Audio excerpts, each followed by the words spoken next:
Fala pra gente um pouquinho sobre o mal do século. A síndrome do pânico. A síndrome do pânico é realmente o mal do século. Eu gostaria que eu estive conversando com a Maria, inclusive a semana passada, a esse respeito, fazendo uma apostila básica a respeito de síndrome do pânico. Então eu gostaria que a Maria abordasse um pouquinho a síndrome do pânico, Maria. Bom, para falar em síndrome do pânico é necessário falar um pouquinho em mitologia, em lenda, né? O deus mitológico Hermes teve um filho chamado Pan. E ele, tadinho, era tão feio porque ele nasceu com chifres e pés de bode. Até a própria mãe, quando viu, saiu correndo. E toda vez que ele aparecia, ele assustava os pastores, os camponeses, causando um enorme medo, um grande pânico. Daí surgindo a palavra pânico.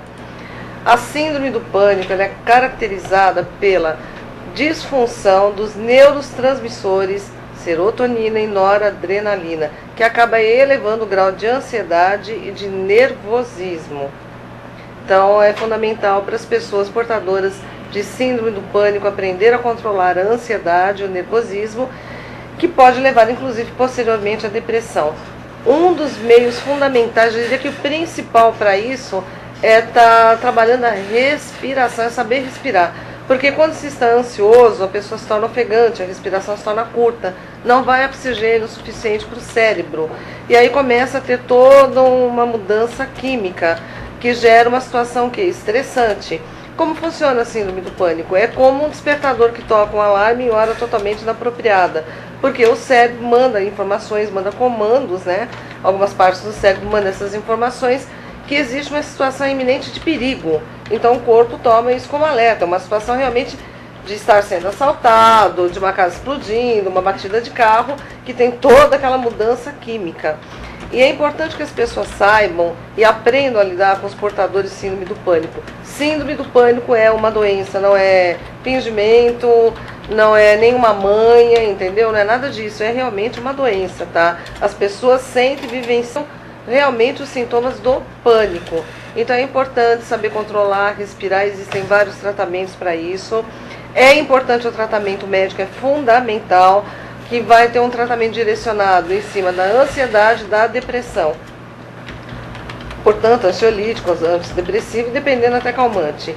E paralelamente estar trabalhando com psicoterapia, uma terapia na linha comportamental, porque não basta só a medicação. A pessoa toma medicação, quando para, volta. Então tem que também procurar saber a origem, o que ocasionou, quando começou, para poder ter uma reprogramação disso. Depois, inclusive, o Haddad vai falar da hipnose e regressão, que é uma excelente ferramenta para isso. E uma das coisas também fundamentais dentro da síndrome do pânico é que a pessoa tem o medo de sentir pânico, tá? Que seria basicamente aquela coisa que anula, porque a pessoa vai achar que vai ter pânico de novo.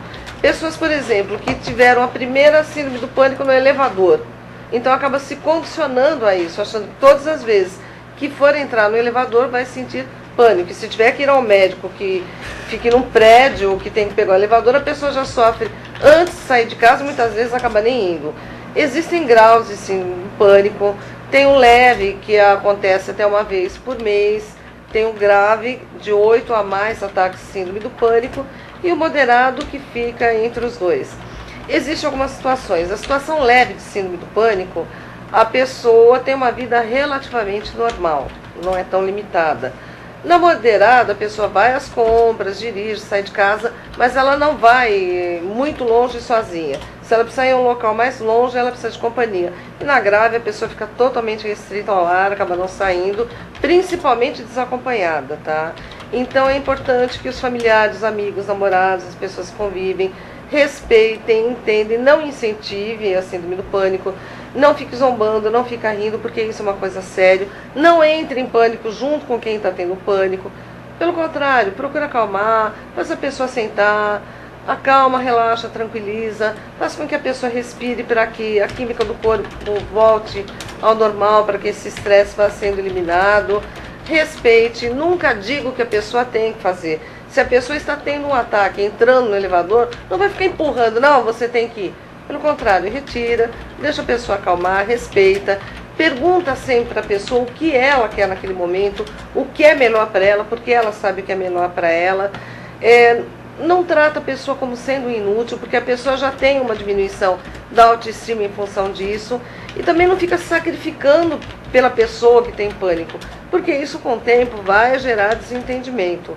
Então tem maneira certa de lidar. Nunca diga, você é covarde, você é banana, isso é fingimento, isso é frescura, você não é homem, que negócio é esse para estar agindo desse jeito, é um banana. Não, isso é uma coisa séria, tem que ser respeitada e tratada como tal. Dentro das técnicas complementares, nós temos o Reiki, que eu falei agora há pouco, que trata suprarrenal ligado ao medo, entre outras coisas mais. É anti-estresse, é excelente para depressão. Tem a cromoterapia, aromaterapia. Tem florais, inclusive os florais de Bach, como o willow, o aspen, o rock rose, que é excelente para síndrome do pânico. O rescue também, mas é mais para caso imediato, né? Para tratamento mesmo, esses três são mais indicados. Tem fitoterapia, temos fitoterápicos excelentes para combater a ansiedade, para acalmar, para relaxar, para depressão.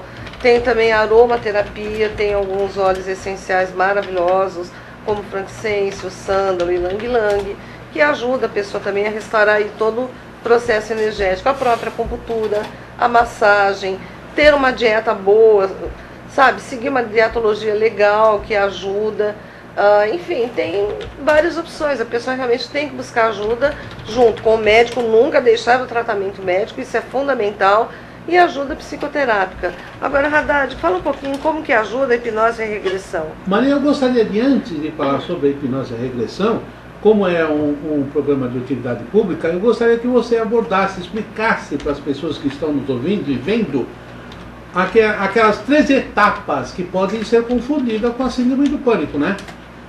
Na realidade, existem 13 sintomas dentro da síndrome do pânico.